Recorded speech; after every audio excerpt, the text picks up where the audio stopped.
Okay, hi guys, welcome back to my channel. Today's video, it's gonna be a little bit different than what I usually do. So I've been wanting to make this video for a while just because it's something that it's really... Can you stop? I wanted to make this video for a while because it's something that I'm currently going through, and if you watch my videos or you know me in real life, you probably know. But if you don't and you just came across my channel, hi, I'm Raquel, I'm 26, and I got diagnosed with rheumatoid arthritis on March of 2019. Right now it's September 2019. So I just wanted to talk about a little bit of what I'm going through and how it's been for me, especially because one of the first things I did when I first started getting the symptoms, I of course went to the internet, went through YouTube, and I honestly only found 2 videos that were somehow helpful or relatable to me. So after giving it a lot of thought, I decided that I should make a video. It might not be helpful at all, but I feel like if there's someone like me, young and maybe in the same situation, I don't know, sometimes it's nice to not feel that you're alone, especially something like this. This is probably gonna be a long video. I'm gonna try to keep it short and to the point, but I'm gonna try to start for the beginning and a little bit of background. I am Venezuelan. I was born in Venezuela, but my dad is Peruvian. I'm saying this because sometimes I feel like ethnicity and genetics have a huge play on some diseases. So my dad's side of my family, I believe they all have rheumatoid arthritis. My dad did get it when he was like 30 something, but I got it when I was 26. Anyway, so it all started last year in December of 2018. I randomly just woke up one day and my hand was swollen, and when I tell you that it was swollen, I had never felt this kind of pain in my life before. It's something that I can't really describe. Yes, I woke up and my hand was completely swollen. I couldn't move my fingers without an excruciating pain, and my fingers would kind of like snap. Like I would try to move my fingers, and instead of like going through emotion, they would just like snap and stay like that. So that was terrible. And back then I didn't have health insurance, so I was finishing college and this pain came out of nowhere. I was working on my current job, Lululemon, and I was a part-time, meaning I had no benefits. So I tried to manage my pain with ibuprofen, a lot of ibuprofen, like 1,000 something on a daily basis. And the only one that helped me was a specific brand. It was a Japanese brand. I'll leave it in the description below. I actually just ordered it again because I want to try to implement that on my diet again. I'll talk about it in a second.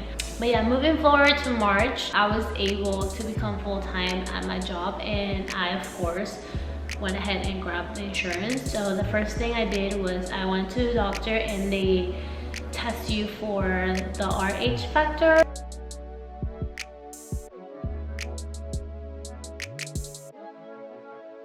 They test you if you have arthritis, and it comes out negative. So they did another test, which was really expensive, and it was something like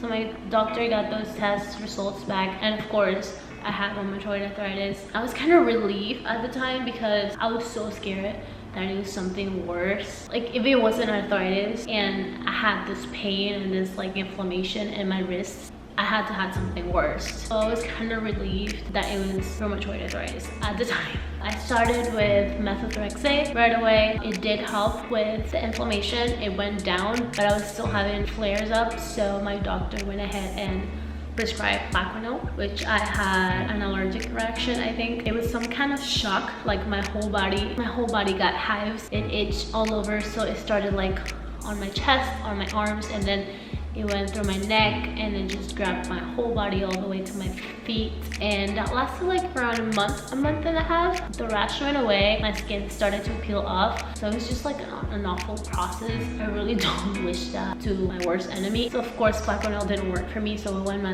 back to methotrexate and just like wait until my body regulated itself. I don't know, figure it out itself. After Plaquenil, I went back to methotrexate, and yes, it kept my inflammation and my pain at bay. I did suffer from a lot of chronic fatigue. which if you know me in real life, you know that I'm a really goal-driven person, and I like to go outside and work out and like always be doing something and be on the move. So for me to wake up every morning and feel so exhausted, and my brain will be telling me like, you need to go to the gym, you need to go do this, you have to do that and that, it was just extremely, well, it still is, it emotionally tires me.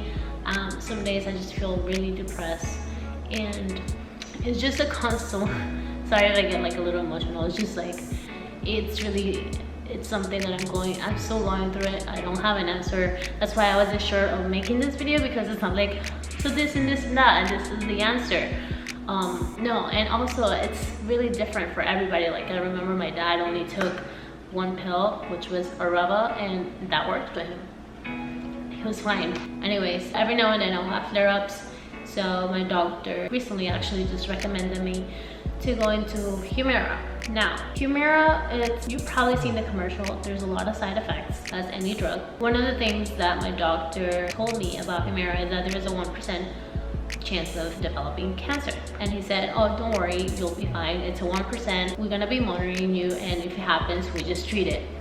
I've been the 1% with hives. I've been the 1% with the hair loss on methotrexate. That's another thing, like my hair has been falling off, so that's why he wants to take me off methotrexate and put me into Humira. So I don't want to take the chances of that 1% into Humira. And another thing is that Humira, it's an injection that's worth $5,000. Let's say I lose my job, or let's say I move to another job and I have to wait 90 days to get another insurance or whatever. I don't want to depend on an injection that's $5,000 twice a month. That's $10,000 a month, plus all the side effects that, if you don't know, you can go ahead and Google or look at or YouTube the commercial of Humira.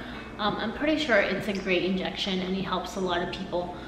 However, I do want to leave it as my last resource. One of the things that my doctor didn't believe is in nutrition and other things that could help arthritis, because every time I would ask him like, hey, is there anything that I need to stop eating, or is there anything that I need to stop doing? Like, is coffee good? Because I'm addicted to coffee, and especially because I have chronic fatigue, like I need something, because otherwise I wouldn't make it to work or school. And he said no. He literally laughed at my questions. And yes, I do believe in science, but I also believe that nutrition is really important for our bodies.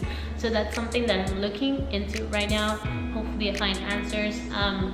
Visiting another rheumatologist in 2 weeks, and I will be visiting a nutritionist as well. As of now, my current doctor is not prescribing me methotrexate anymore, so I'm living on what I have left, and hopefully I can find some answers. I just feel like this video wasn't really helpful at all. But I guess the point of this video wasn't really to give you answers, but to put myself out there. And if you are watching this because you have the same thing, or you just got diagnosed and you feel lost, just letting you know that you are not alone, because it can feel like you're really alone. Sometimes people don't understand what you're going through. Now I live a different reality where I can play tennis, and I love tennis, without waking up with my wrist swollen the next day, or I can run without my joints hurting. Or I was taking a writing class the other day, and I literally had to stop writing by hand because my hands were just not doing it, and it hurt, so I had to start typing on the computer. It's just the little things that people take for granted, like waking up in the morning and being able to brush your teeth without pain, or just like take a shower and wash your head. It's just those little things that we take for granted every day. At least I did. It's been a real adjustment in a lot of things. I've gained a lot of weight. I've been really stressed out, and sometimes depressed, but I try to push forward, and hopefully I find answers with these new doctors that I'm visiting, and I don't have to get a Humira. So again, this video wasn't really to give you an answer if that's what you're looking for. It's just to tell you that there's more of us out there, and if you don't have rheumatoid arthritis and you're just watching this video because, I don't know, just be kind to those who are going through a tough time. And sometimes they don't seem like they're going through a rough path, but if you see a sign, or they tell you, or they just mention it like, oh, my hand hurts, or just anything, just again, be kind and I don't know what else to tell you. So yeah, if you have any questions or anything, just leave it in the comments below. I also leave my social media in the description box if you want to go ahead and send me a DM asking me for something specific. I feel like I should have outlined this video. It's just every time that I sat down to think about it, it just gave me anxiety because I just didn't know how to start. So I'm just kind of winging it. So thank you for watching this video. Hope this was helpful in some way, and just keep pushing. We can do this. All right, goodbye.